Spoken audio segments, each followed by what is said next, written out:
Want to invite one of my really good friends, but real quick, can we just turn around? If there's someone you don't know, chances are they drove really far to get here tonight. They're from Escalon, California. Can you just welcome the Escalon crew tonight? Can we give it up for them? Tell them you love them. After service, they'll be here. You can hang out. You can talk to them. Now I'm going to invite my good friend, TJ, to come on up. And TJ's going to speak with you guys tonight.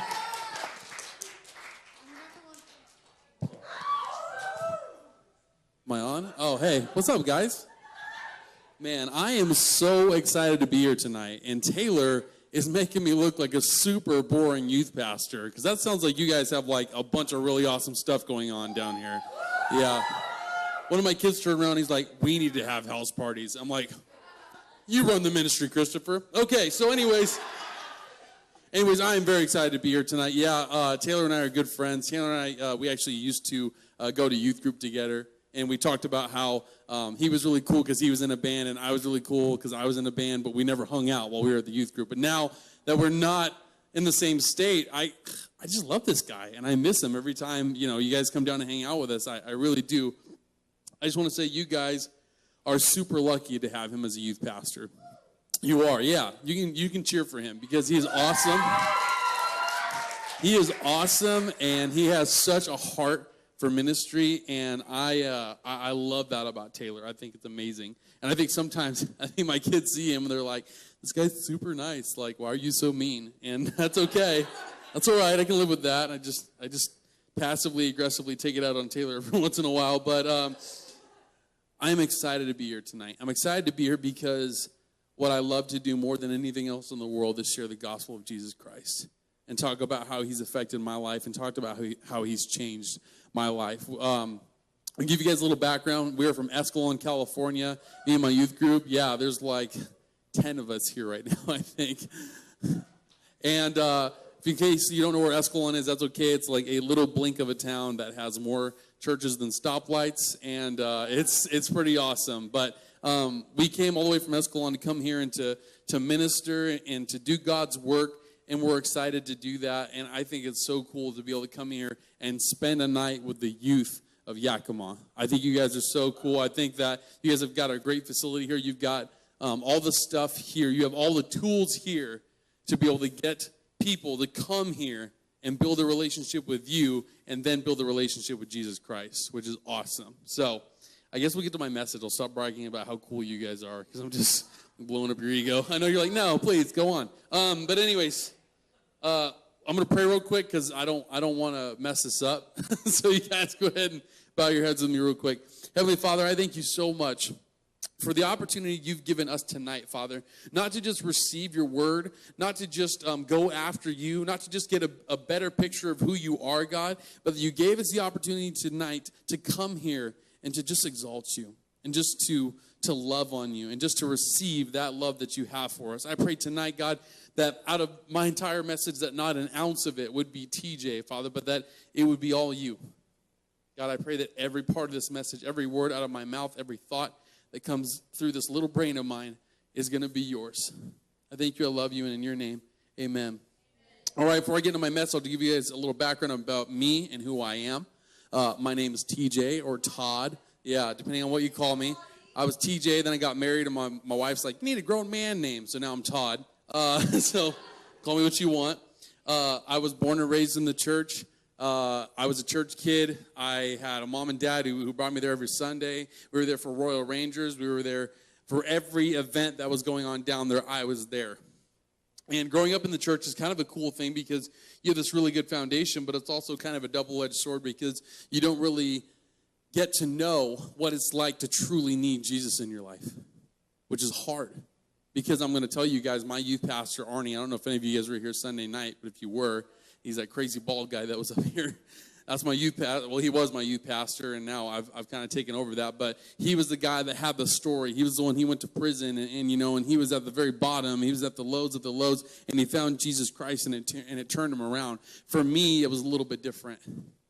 I grew up in the church, and at the age of 13, when I thought everything was perfect and everything was good, my parents sat us down. They said, hey, son, we're going to get a divorce, just so you know. We're going to split. And for a kid who's 13 years old, I know that's not even a big deal nowadays. Back in the day, that was a big thing. But, I mean, nowadays that's normal, right? It's almost weird for you to talk to one of your friends and be like, yeah, my parents are still together. You're like, whoa, what's wrong with them? But back in my day, it was something. And it kind of took the wind out of me. And from then on out, my parents decided they wanted to live their lives a little bit more for them than they did for us. It was hard. It's hard because being born and raised in church, you know that Jesus is always there for you. You can always go to him. But your parents are the ones that take you there and set that example. And when they turn their backs on each other, and when they turn their backs on living a life for the family, it was hard. My dad wanted a younger, prettier version of my mom to marry. My mom wanted to marry a guy that was basically the reason they were getting a divorce. And I grew up in that. And for me, Jesus was a friend. Somebody I could talk to. Somebody I could sit down and let them know my troubles and my worries and what's going on in my life.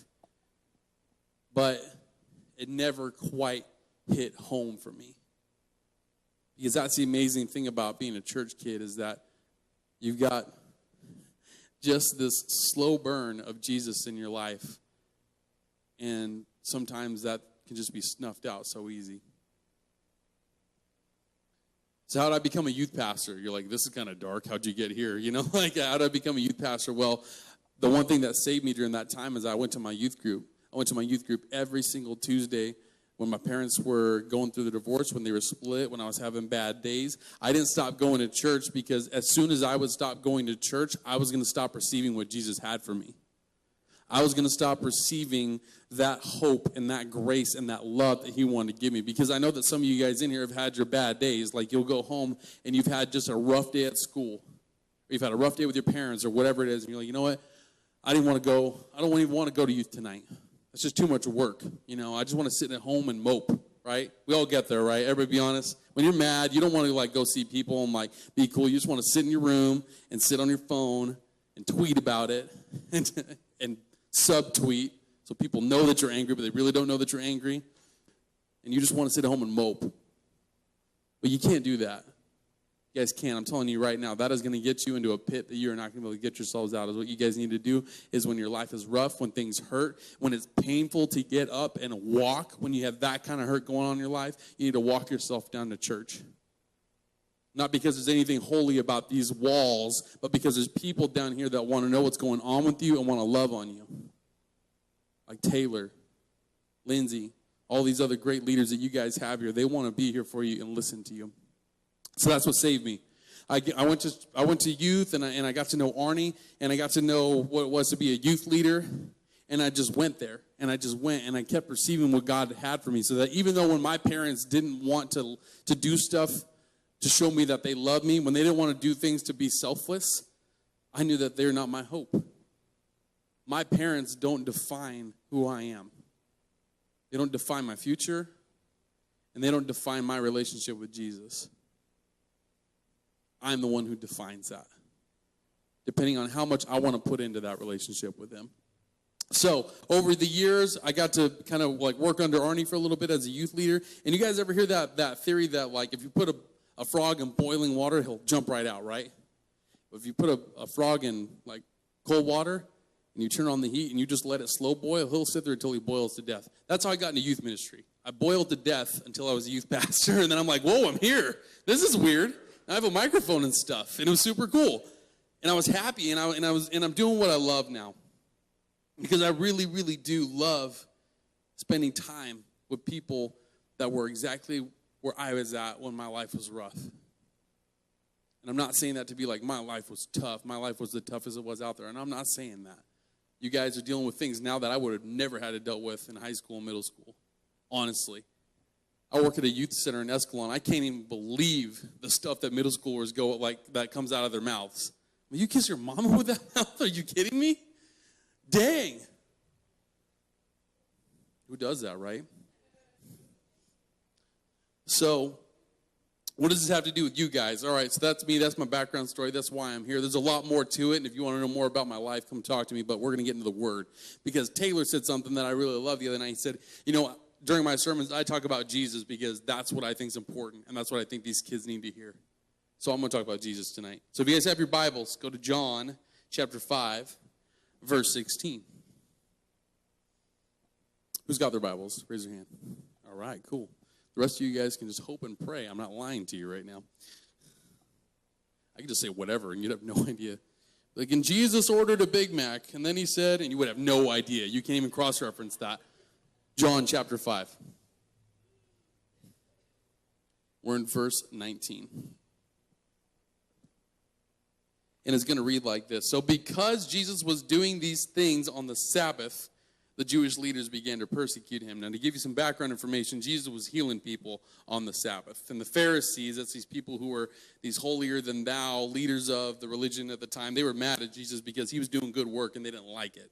He was doing things that wasn't the normal and they didn't like it, so they were getting mad about it.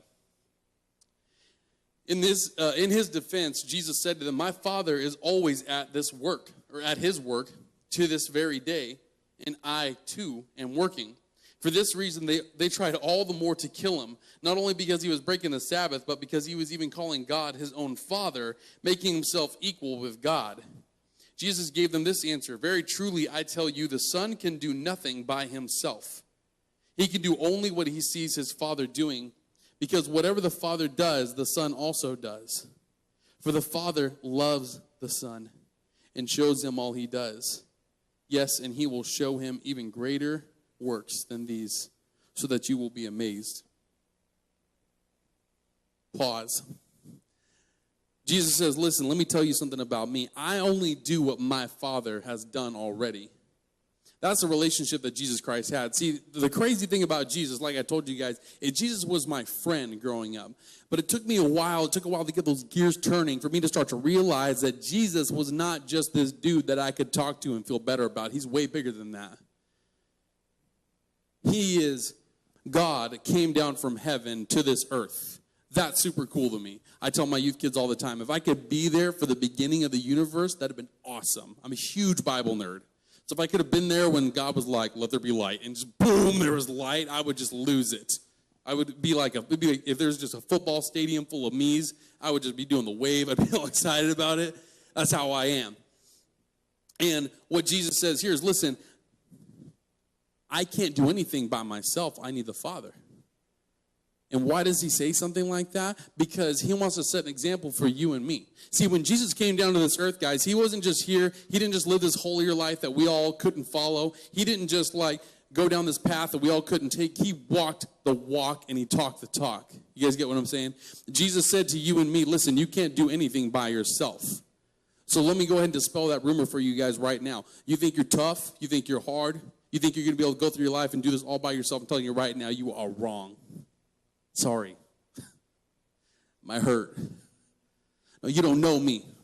I'm sorry, I'm from California where everybody's just like, I'm super thug. Life's rough in Escalon. Population 7,000. You know what I mean? Life's rough in Escalon. Okay, thug, go ahead. Tell me about it. Well, listen, that's how we get, right? You don't know me. You don't know my life. I can do this. I've done it this far by myself already. I got this just fine. Right? That's what I thought. Well, when my parents, when I was an inconvenience, I thought it's all good. I got this. But over time, you just realize, man, I can't do this. Because you may have a handle on it at first. You may just be like, I got this, I'm good. And then over time, it builds up, and it hurts, and the pain just adds up, and it goes, and it goes. And if you don't have Jesus in your life, if you don't have the Father to come to and say, Father, I need to tell you about what's going on. I need to give this to you. I need to confess. You guys just got a backpack that you're carrying. And you're just adding stuff, and you're putting more stuff and more stuff and more stuff into it. And you're just limping, barely getting along. And God is sitting there saying, listen, I will take this from you. And what do? We're like, nah, I'm good. I'm good. Barely moving, but I'm good. And Jesus set that example. He said, I can't do anything by myself. I can't. For the Father loves the Son and shows him all he does. Yes, and even he will show you even greater works than these so that you'll be amazed. So even like he just did a healing where this guy wasn't walking and Jesus was like, hey, get up and walk. And the guy's like, whoa, I can get up and walk. That's the TJ Abridged version right there. He said, listen, it's going to get even crazier than this, just so you know. So he carries on. For just as the Father raises the dead and gives them life, even so the Son gives life to whom he is pleased to give it. Moreover, the Father judges no one, but has entrusted all judgment to the Son, that all may honor the Son, just as they honor the Father. Whoever does not honor the Son does not honor the Father who sent him. Jesus is talking about something really important here. Something you guys are there's this crazy thing happening right now with my youth group while we're going up here. You guys ready? It's crazy. I'll tell them to do something, and they'll just sit there like, duh, like they got no idea what I just said to them. I got to say like 5 times, hey guys, go get some dinner. Hey guys, go get some dinner. Joseph, go get some dinner. Oh, okay. All right, and then they walk over this way. Because you guys, there's this crazy foreign concept that's just fading nowadays called authority. And what you guys don't get is when I was a kid, and I've said this before, man, my daddy, I didn't get a second chance. It was, hey, TJ, come down for dinner. If you had to say it a second time, my butt was hurting on the way down the stairs. And you guys don't get that now. You're just like, your parents are like, hey, just go do this. Just go. Or they text you from your room, hey, come down for dinner. And they text you like 50 times, and you're like, just come up here and tell me. Look at me in the face. But listen, this is the thing about you guys. You guys, and I'm not saying that to everybody in here. I don't want you to be like, I know authority. Listen, I'm saying it's rare. Because Jesus says it right here. See, Jesus says, listen, I've been given authority. Let me tell you guys about a story about authority, okay? In my house, we couldn't say certain words, okay? And if you said these words, you would get in trouble. Some of them included, but I just said it. Don't tell my dad. Shut up. If you said shut up, ooh, you were messed up at that point.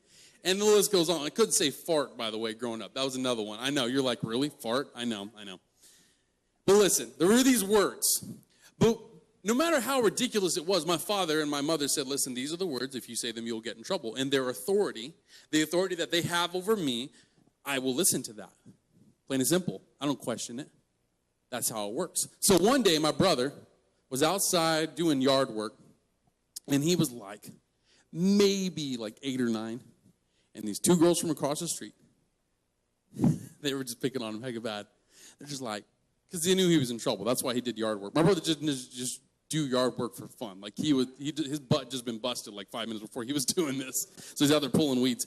And they're like, his name's Timmy, or Tim. Hey, Timmy, is that fun? It's kind of hot out here. Just screaming at him. And my brother's got a temper, like a really bad temper. If my kids think you got it bad, talk to my brother. But anyway, so my brother's he's just sitting there just pulling weeds, and he's just stewing, and I'm inside watching it because it's hilarious. You know, there's nothing better than your bigger brother or sister being in trouble, and you get to watch, right? I'm just sitting there just like, yeah, tell them what's up, you know, so my brother's sitting there pulling weeds. I remember my dad was in the backyard for some reason. My brother didn't know that. And they were just going, yeah, is that fun, Timmy? And he turns around. He goes, shut up, blackface! Like heckle loud.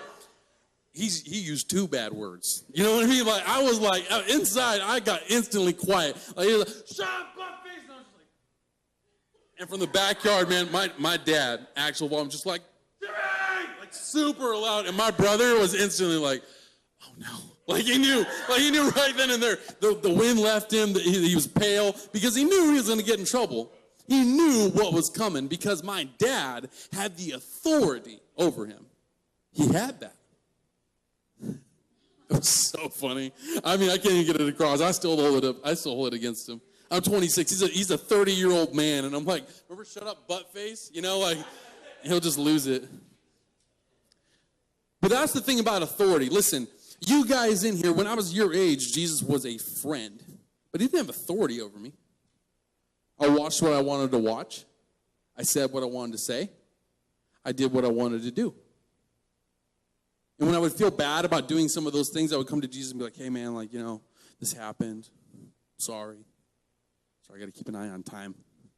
Sorry, no big deal. And I kind of walk away. You see, that's not what Jesus wants from you.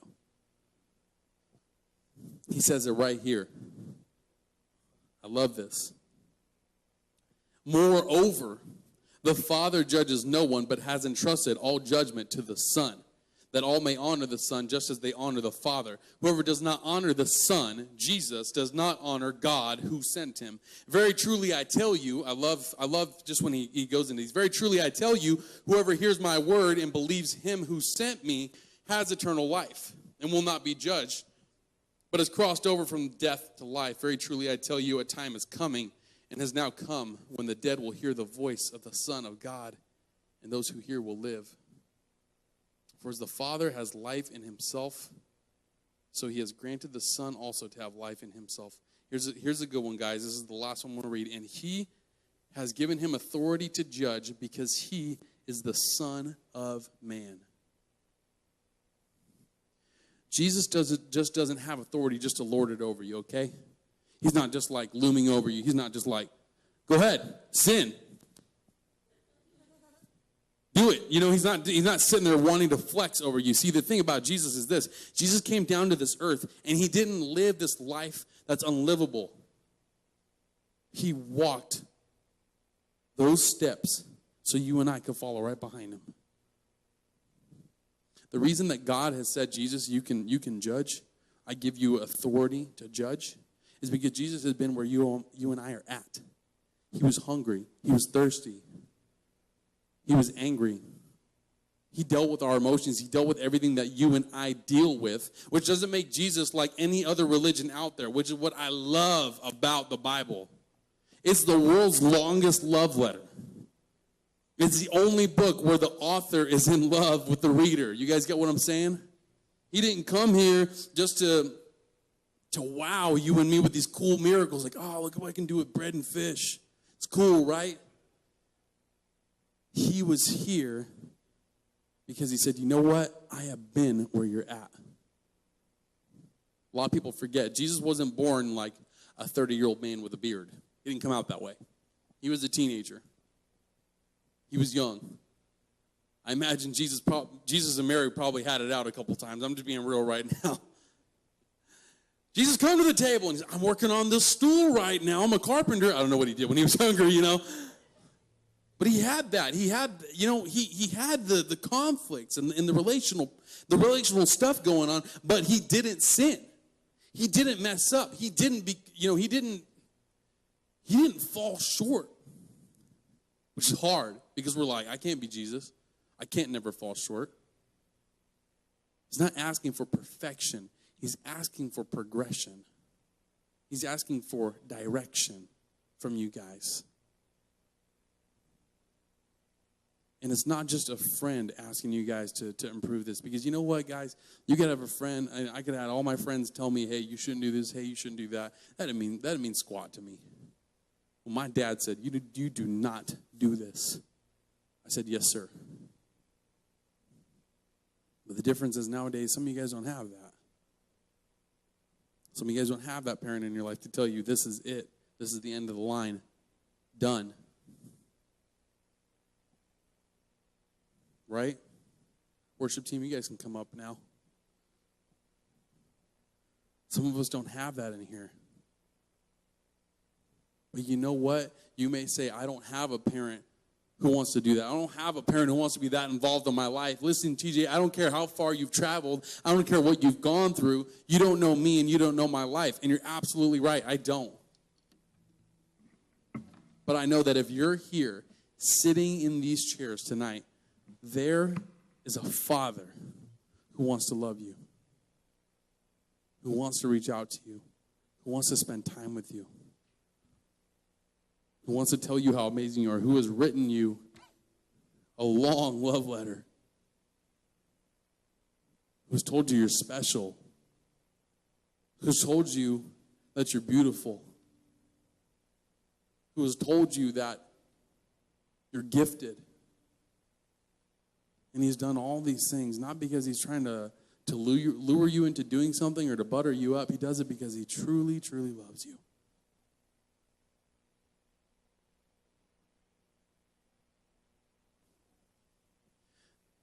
Jesus isn't, he's not my homie. See those shirts all the time. Jesus is my homie. Jesus isn't my homie. Jesus is my protector. He's my advocate. He's my support system. He's my master and commander. He's my guide. And let me tell you guys something. Growing up, I never realized that, but when it started to click in my head, life got so much better.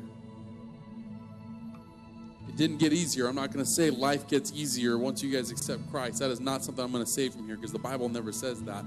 But your life does get better. Is God safe? No. Is he good? Absolutely. He's the best thing that's ever happened to me. He's the best thing that's ever happened to my family. He's going to be the best thing that ever happened to my son. He's going to be the best thing that's ever happened to my wife and in our marriage. There is nothing that is going to beat him out for the top spot because I know that Jesus, when he came down and when he hung on that cross and when he took the nails and when he took the stakes and when he just sat there and took that for me. He did that for me, and when he died for me, he didn't do it when I was at my best. He didn't do it when I was a youth pastor. He did it when I was at my very lowest. When I was in the most pain, when I hurt the most, when I said the things that I regretted the most. That's when God did that. That's when Jesus did that.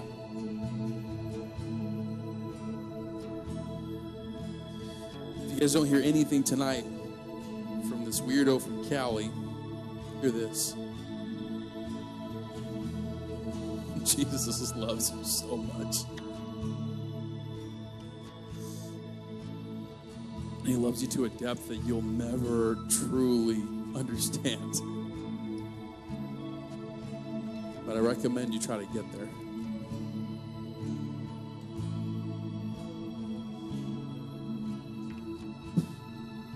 All right. I'm going to pray, and then I think we're going to go into a time of worship. That sounds pretty good, right? You guys bow your heads with me. Heavenly Father, I come to you tonight, and I thank you so much, God, for the love that you have for me when I'm at my worst, when I'm at my best, for the way that you're always there for me no matter what. I thank you for having authority in my life and guiding me and pointing me in the right direction. I thank you so much that you did all this for a sinner like me, for somebody that doesn't deserve this. I can't thank you enough.